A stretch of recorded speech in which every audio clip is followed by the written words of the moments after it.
Halo, selamat berjumpa kembali di Rapid Gas Indonesia. Nah, seperti janji kami kemarin di episode sebelumnya bahwa di episode kali ini kita akan melaksanakan review terhadap suspensi KTC Razor Pro yang dipasang di Bajaj Pulsar 220F. Nah, ini Bajaj Pulsarnya lagi di servis, lagi dibongkar-bongkar begini tuh.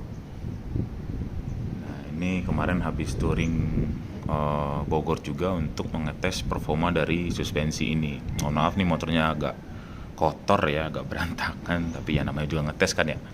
Nah, mungkin langsung saja ya di review. Pertama, sebelum ke sana deh, ini dilihat dulu suspensinya.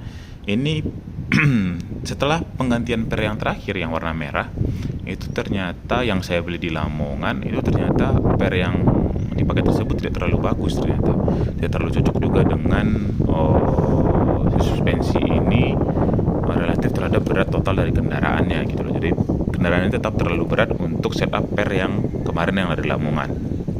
Akhirnya saya harus masang per baru nih. Nah, ini adalah per baru yang menggantikan per yang di Lamongan. Per ini menggunakan per ori YSS-nya shockbreaker Matic punyanya Vario kalau nggak salah ini.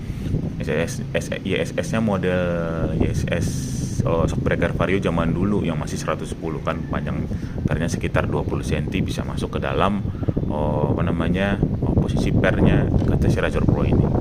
Nah, setelah per ini diganti, ternyata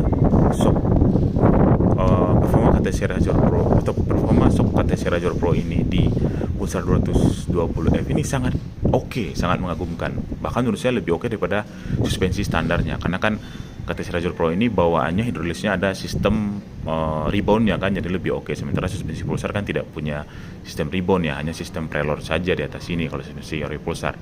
Sementara si KTC Razor Pro ini punya sistem preload juga, punya sistem rebound, jadi lebih oke lah secara features dibandingkan suspensi standar Pulsarnya.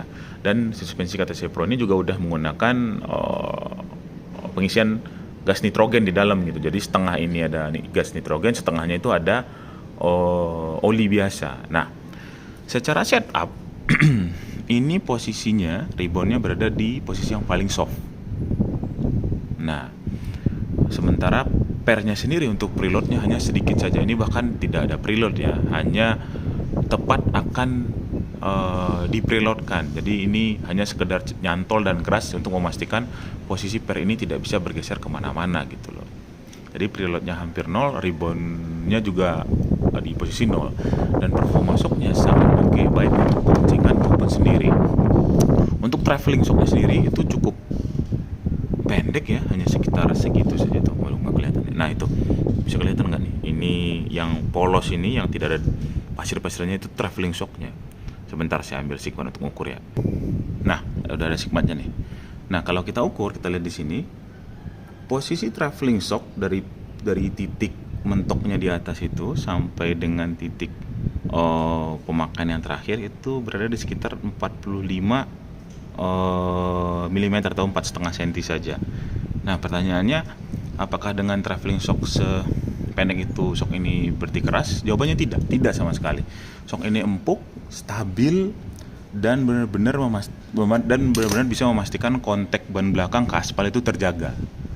Saya pribadi merekomendasikan shock KTC Razor Pro ini untuk penggunaan di Pulsar 220F, tapi harus dengan modifikasi, yaitu mengganti si pernya ini, mengganti per ori bawaan mengganti per ori bawaan KTC Razor Pro-nya dengan per baru, yaitu per shock YSS yang untuk Matic.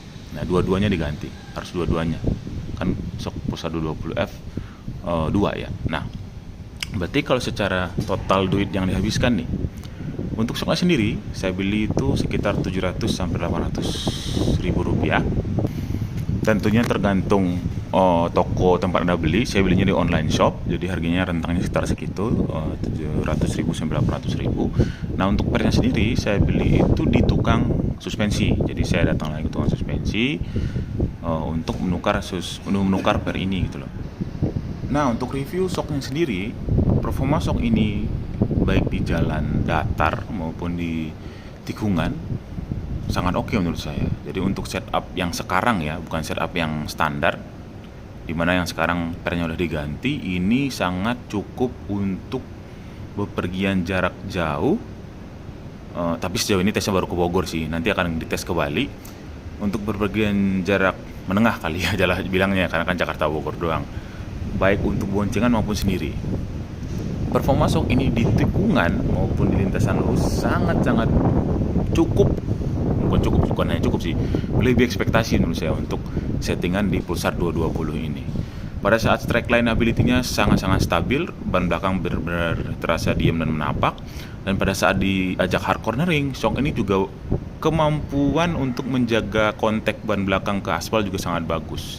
Terlepas dari mungkin ada kekurangan di bannya sendiri ya, tapi overall performa shock ini untuk menjaga si ban tetap menempel ke aspal pada saat jalannya rata ataupun ada undulasi itu sangat-sangat bagus gitu menurut saya.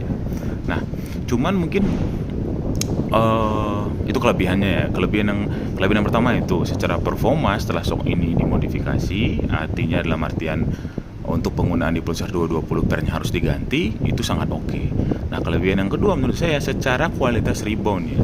Mungkin karena ditunjang pernya yang udah cocok juga, ini kualitas rebound settingan paling soft ini sangat cukup sekali.